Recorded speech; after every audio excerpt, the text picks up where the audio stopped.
எல்லோருக்கும் வணக்கம் மாணவர்களே. இன்று நம்ம காணக்கூடிய தலைப்பு வந்து பாத்தீங்க அப்படின்னா மனித நேயம். அதாவது மனித நேயம் அப்படிங்கிறது என்ன அப்படின்னா எல்லா உயிர்களிடத்திலும் அந்த நேயமானது இருக்கணும். சரியா? இல்லாதவர்களுக்கு ஒன்று கொடுத்து உதவுவதுதான் ஈகை. அதாவது யாருமே இல்லாதவர்களுக்கு நம்ம என்ன பண்ணணும்? ஆதரவு கொடுத்து அரவணைக்கணும். இது போன்ற விஷயங்களை நம்ம எப்போதுமே தெரிந்து கொண்டிருக்க வேண்டும். அதாவது நம்ம உதவி செய்வதன் பொருட்டு அதாவது எந்த விதமான ஒரு பலனையுமே நம்ம எதிர்பார்க்காம செய்வது அவசியம். யாரு எவர் என்று தெரியாம நம்ம உதவி செய்யறோம் பாத்தீங்களா? அதாவது அது மிக மிக ஒரு பெரிய விஷயம். அது போல இந்த மனிதநேய பாடத்துல அதாவது ஒரு 3 நபர்கள் பற்றி தான் உங்களுக்கு மிக முக்கியமாக நான் சொல்ல போறேன். முதலாவதாக வள்ளலார் பத்தி சொல்ல போறேன். அதாவது வள்ளலார் தான் வாடிய பயிரை கண்டபோதெல்லாம் வாடினேன் அப்படின்னு சொன்னவரும் கூட.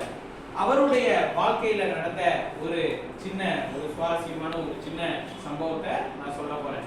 ஒரு நாள் வள்ளலார் அவர்கள் அதாவது அப்படியே ஒரு வழியாக நடந்து ஒரு மெத்தையிலே, அதாவது ஒரு மெத்தை கிடையாது, அதாவது ஒரு வீட்டுக்கு வெளியெல்லாம் திண்ணை வைத்து கட்டியிருப்பார்கள் அல்லவா, அது போல ஒரு திண்ணையிலே படுத்து உறங்கும் பொழுது, ஓய்வெடுத்துக் கொண்டிருக்கும் பொழுது, அதாவது ஒரு திருடன் வந்து தன்னுடைய காதிலே இருந்த அந்த தங்க தோடுகளை என்ன பண்ணா அப்படின்னா மெதுவாக கழட்டி கொண்டிருந்தான். அப்போ வந்து இவரு வள்ளலாறு தூங்கவே இல்லை இருந்தாரு.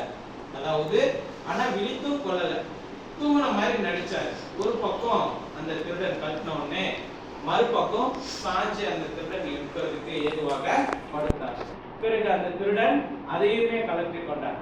பிறகு அந்த திருடன் ஒரு பாதி தூரம் போனது பிறகு அப்பா அப்படிங்கிற ஒரு வாய்ஸ் வந்துச்சு. வள்ளலார் தான் அந்த திருடனை கூப்பிடுறாரு.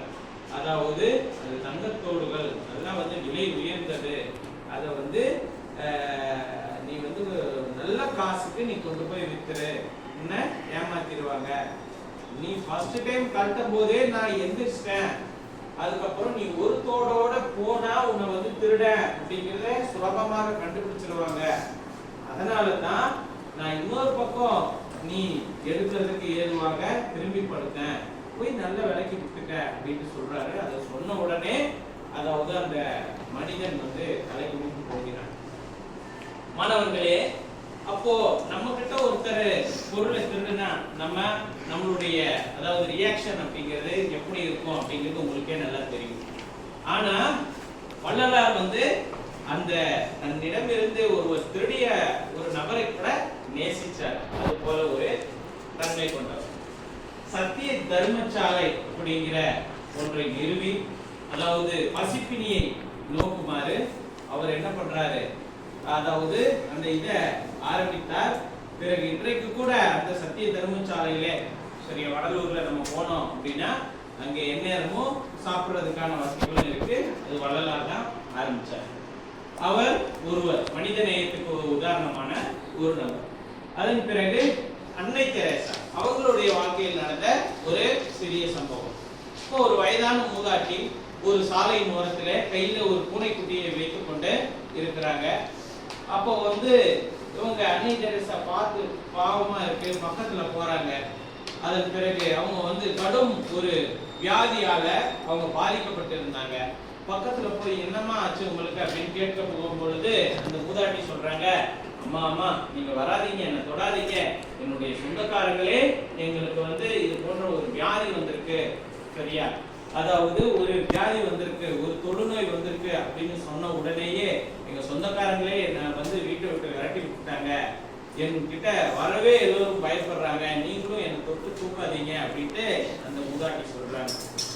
அன்னை தெரேசா என்ன நினைச்சாங்க அப்படின்னா அதாவது இது போன்ற ஆதரவு இல்லாதவர்கள், நோயால கஷ்டப்படுறவங்க இந்த உலகத்துல எத்தனை பேர் இருக்கிறாங்க அப்படிங்கறத தெரிஞ்சு வருத்தப்பட்டு கொண்டு பிறகு அந்த தொழுநோய்க்காரர்களுக்கான ஒரு மருத்துவமனைகளில் கட்டி அவங்களுக்கு உண்டான சேவைகளையும் இலவசமாக செஞ்சாங்க.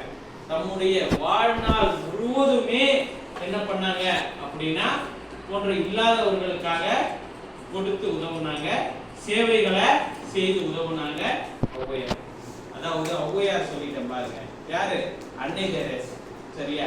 அன்னை தெரேசா இது போன்ற ஒரு நல்ல விஷயங்களை செய்திருக்கிறாங்க. அதன் பிறகு பாத்தீங்க அப்படின்னா கைலாஷ் சத்யார்த்தி அப்படிங்கிற மூன்றாவது ஒரு நபர். அவர் சிறு வயதில உங்களை போல பள்ளிக்கூடத்துக்கு போகும்போது எப்போதுமே ஒரு சிறுவன் வந்து தன்னுடைய தந்தையோட எப்போதுமே வேலைக்கு போயிட்டு இருப்பான். அப்போ இந்த கைலாஷ் அவருடைய மனதிலே ஒன்று தோன்றுகிறது, நம்ம மட்டும் ஸ்கூல் போறோம், அந்த பையன் மட்டும் வேலைக்கு போறான் அப்படின்ட்டு. ஏன் அப்படிங்கிற காரணத்தை அவன் வந்து பெற்றோர்களிடத்தும் ஆசிரியர்களிடத்தும் கேட்டுக்கொண்டே இருக்கிறான். அப்போ வந்து வறுமையின் காரணமாக அதுதான் அவன் வேலைக்கு போறான், படிக்கிறதுக்கு காசு இல்லை அப்படிங்கிற விஷயம் வந்து அவனுக்கு தெரிய வருகிறது.